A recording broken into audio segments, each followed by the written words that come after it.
Cari fratelli e sorelle, sono vicino alle popolazioni delle Filippine colpite da un violento tifone. Prego per i defunti e i loro familiari, per i feriti e gli sfollati.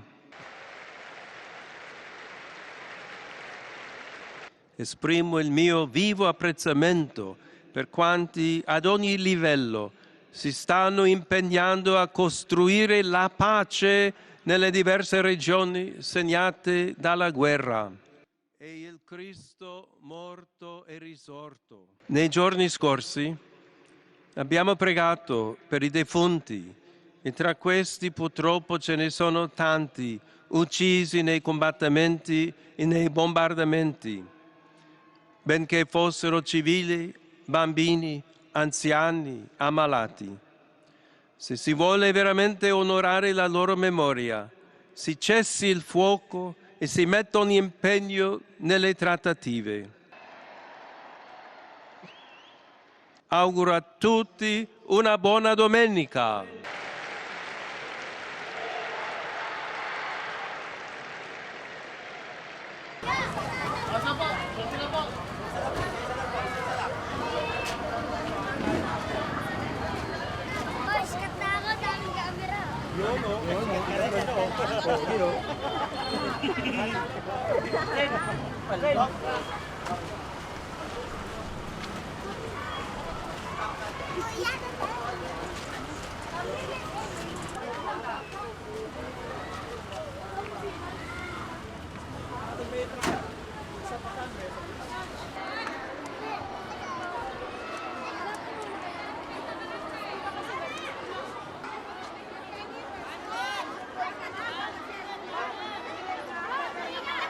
Marami pong nakapagsabi na malakas daw po at malaki ang bagyo na to. Kaya pinaghahandaan din po namin. Siyempre po natatakot kami dahil baka sa gabi dumating, kung kailang gabi, saka kami tatakbo, may mga maliliit kami, mga apo ako. Kaya ngayon pa lang, lumikas na kami.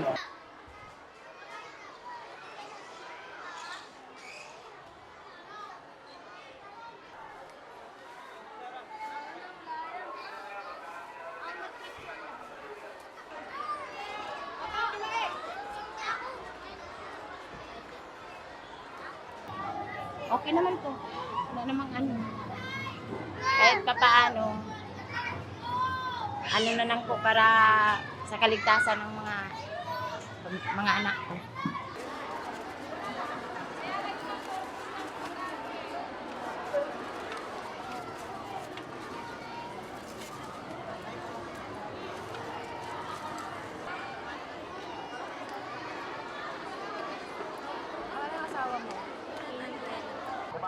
Kumakapal yung biga. Nagkakaroon na unang yan. Ayusin po natin para sa pagpapagpita.